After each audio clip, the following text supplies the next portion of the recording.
Hey all, my name is Robbie Dixon. I am the owner of a 1972 C10. I've owned it for about 4 years now. Been doing a lot of work to it here recently over the past couple years. And I wanted to kind of talk to y'all about some things that I've screwed up on it. And usually that means I have to take it to a mechanic and pay a lot of money to fix my mistakes, which I know that y'all absolutely love doing. But for the do-it-at-home people, that if you can't find the specific video on how to do something, maybe I can kind of touch on it, that if I've done it or if I've done it a different way that you haven't seen before or something, maybe I can help. Because there were certain things that I was having a little bit of difficulty finding. And that's some of the times where I just ended up taking to the mechanic because I couldn't find the exact video I needed. And I'm not mechanically inclined enough to just troubleshoot it. So what I was going to do was do 2 or 3 videos on what I've done to my vehicle, what I messed up, and then basically show you what the professionals did. And then if I can go from there, then I can kind of let you know in the comments if I actually have any comments. I've never done a video before. I hate myself on video, but I figured I'd give it a shot and see what happened.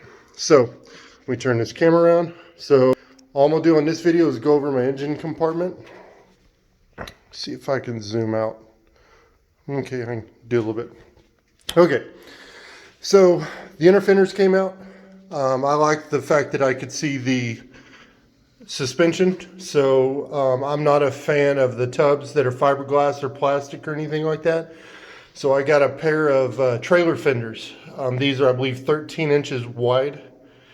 And I have a 9-inch wide wheel on there, and even with me turning left and right all the way, it almost covers that completely, so I don't have splashback whenever I'm driving or anything like that. The only way they're connected is those 2 spot welds, or those 2 welds on the top. One of my friends did for me, so they're attached now. And then I don't know if I can show you. No, I can't show you. Anyway, there's about a 1-inch gap between the outside fender and the edge of the inner fender, that once I can get a hammer up there, I'm going to kind of bend the edge out, so that should go to almost nothing. The stock wiring harness I'm still running from 1972. As of right now, I think I've got 2 wires on the left side that I'm still using. The right side is mainly what I use out of that fuse box. The wires are ran behind the wall right here, going over the fenders. And then they come, let me see if I can get my lights right. They come out right here. And then my cousin did all this work for me because this was a gaggle of wires in this area. So that's for my radiator, the fans. It's my fan relays. That's what it is. So fan relays.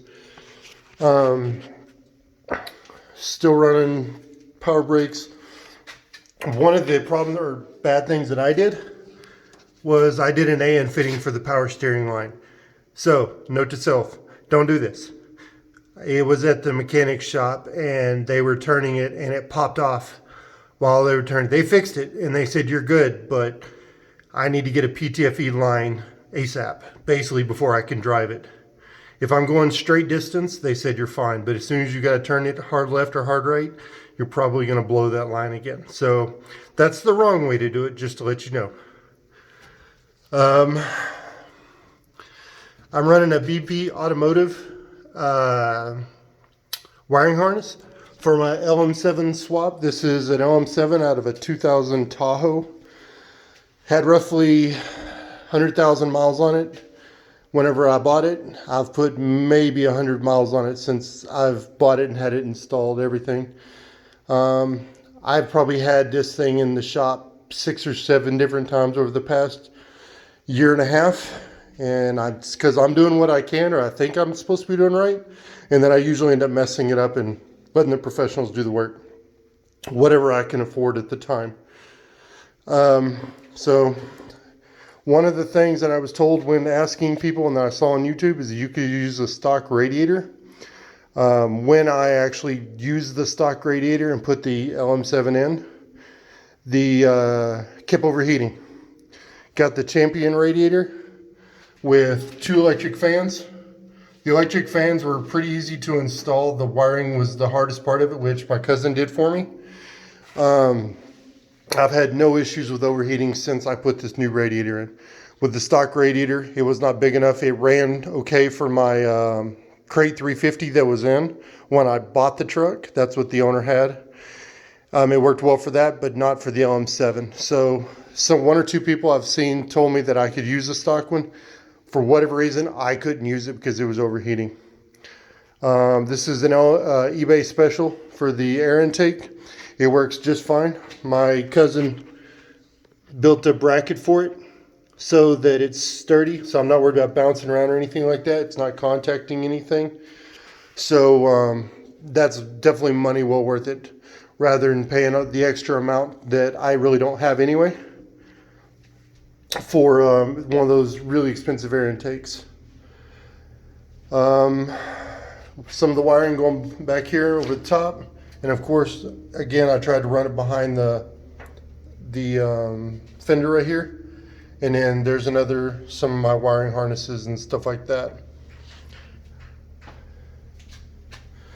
Right now I have 20-inch rims, 20 by 9-inch rims, and I've got 2 45, 20 tires on it, and I've dropped it 6 inches in the front and 8 inches in the rear.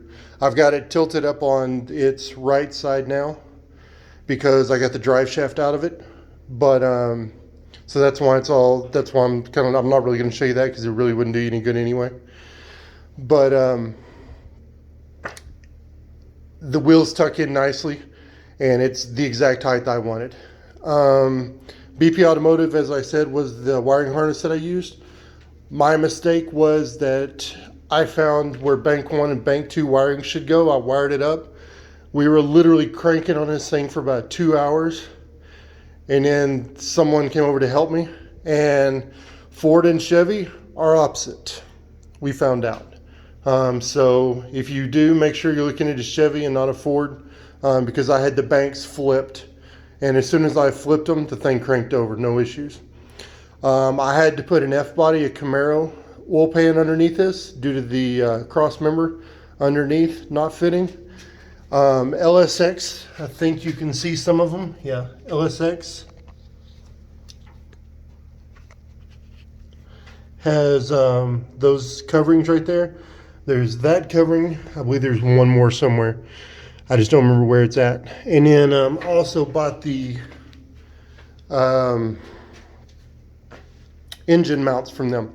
They're adjustable engine mounts. I believe they're 1-inch adjustable. So those went in smoothly without an issue. I don't have an air conditioner on this thing, so the air conditioning equipment wasn't needed and wasn't used, so I took it off. Got the 4060E on the back of this. I got a Dakota Digital gauge cluster in here that I just installed, and I'll go over those in another video. Other than that, that's what I've done to the front. So not a whole lot, as in that's not just your normal LS swap, except for the fact that I did the inner fenders a little bit different.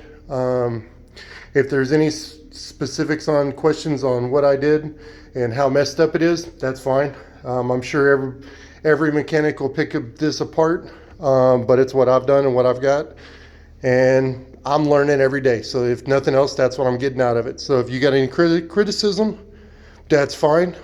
Just please make it educational and not derogatory, and we can all learn. Thank you much.